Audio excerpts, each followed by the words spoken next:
Yes, yet another video on digital transformation. I know. And there's a reason for me making another video on digital transformation. I've created a concept called the House of Digital Transformation that gives you an overview of the elements that you have to take into consideration when you are doing your digital transformation. I've seen so many transformation projects start one place and continue to another place and stop at third place, but forget some of the core factors that you need to take into consideration when you are doing your digital transformation.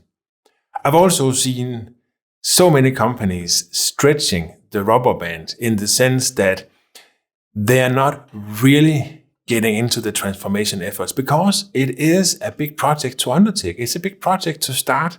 So many companies, they say, okay, let's just, continue with what we have to the best possible extent and see how long it works. But now I feel the markets, the companies are getting to a strategic inflection point where this rubber band is about to strap.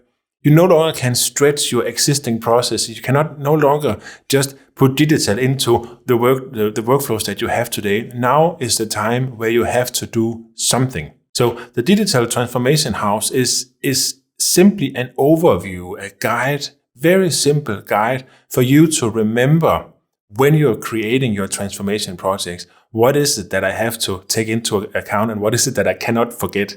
And I'm not saying, and when you go through it, that there are several stages or elements in this house. And I'm not saying that each and every transformation project has to go through all of them. I'm suggesting that when you start your transformation project, that you at least say, this is not for now, this is for later, and yes, I remember this area. And no, we do not have the resources or the capacity to work on this specific area, so we will put it on the backlog. Look at all the elements and make sure when you are planning your digital transformation projects, you take them one by one. The first element of the house is, of course, your company's corporate strategy, vision, mission, and values. This is your starting point. This is your guiding star. This is important, of course, because when you start working with your digital transformation projects or digital strategy, you have to make sure that everything you do moves the needle towards reaching that goal. That means your corporate strategy should be cascaded into a digital strategy, saying, okay, we have these targets, these this vision and vision for the company. And how does that cascade or translate into a digital strategy? And when you do that, I think there are two areas of digital that you should work with. You should work with the concept of digital enablers and digital movers. Digital enablers are the projects that you do, the digital support tools that enables your organization to deliver on the strategy. This is where you are enabling other business units to work towards reaching their targets, again aiming towards the corporate's North Star. The digital movers are the areas where your digital initiatives actually move the company through the digital initiatives towards the target. This could, for example, be enabling digital sales, introducing new distribution channels, and so forth.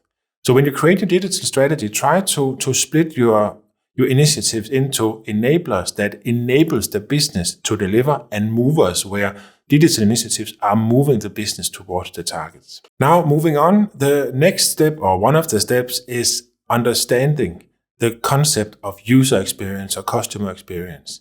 It makes no sense to do your digital transformation projects if your users are unable to use the projects or the products that you're delivering. So remember, user experience is not only your customers or your partners, it is also your internal customers, your employees, your colleagues. If you create a project and the outcome is unusable for the end users, then your digital transformation has failed. So remember that. Remember when you are doing your projects, remember to take user experience into consideration because this is the access to the systems. This is how users can access the systems, mobile apps, online, offline, and so forth. And is key to the success of the transformation programs because if you can't access them or use them, well, they're useless. Behind the user interface and behind most of digital transformation projects is, of course, the company's technology architecture.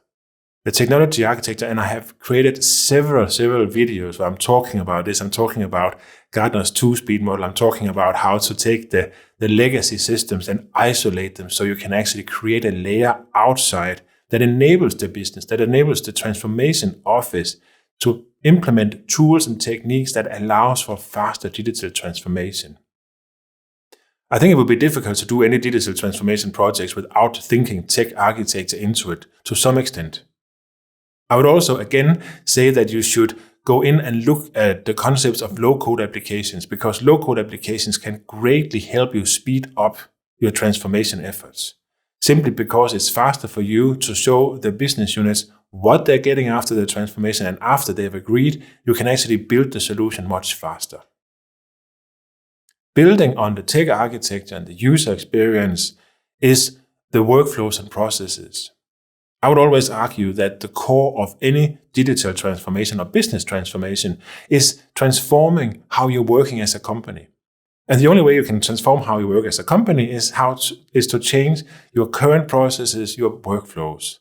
Digital transformation is, of course, using digital tools to understand how to optimize and automate your processes. This is an underlying factor of most of your transformation initiatives. Underneath your transformation initiatives, your processes, is your accessibility to data. How are the data that you have today structured? Do you have a master data management strategy? Do you have the concept of golden records, where you actually have a clear overview of the data that you have access to, and the quality of the data? Your new smart artificial intelligence or intelligent automation initiatives will not be worth much if you don't have good data to put into the systems and the processes.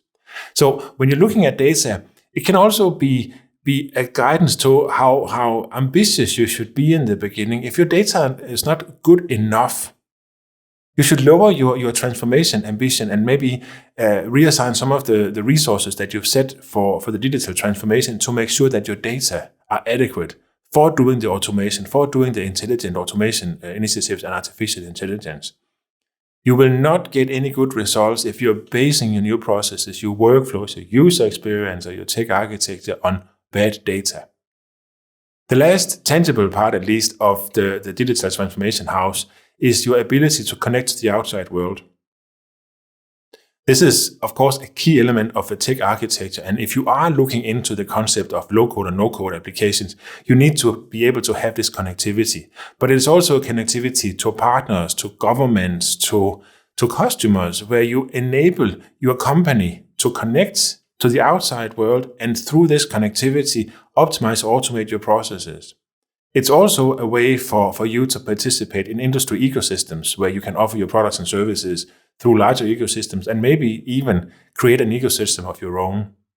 These are the tangible elements of the house of digital transformation. And of course, underlying this is your culture. You're not going to change anything if the people that you work with will not change with you.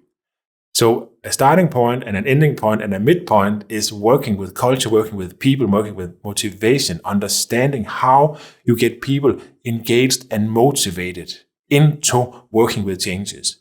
Remember, when you're doing changes, you're basically changing people's habits. And we don't want, as human beings, to change our habits. It's one of the most difficult things to change. When you start realizing and accepting this, you can also start understanding how do we work with people, how do we work with the projects to motivate them to participate and make them understand, make me and you understand why it is we have to change and how do we get this change done together.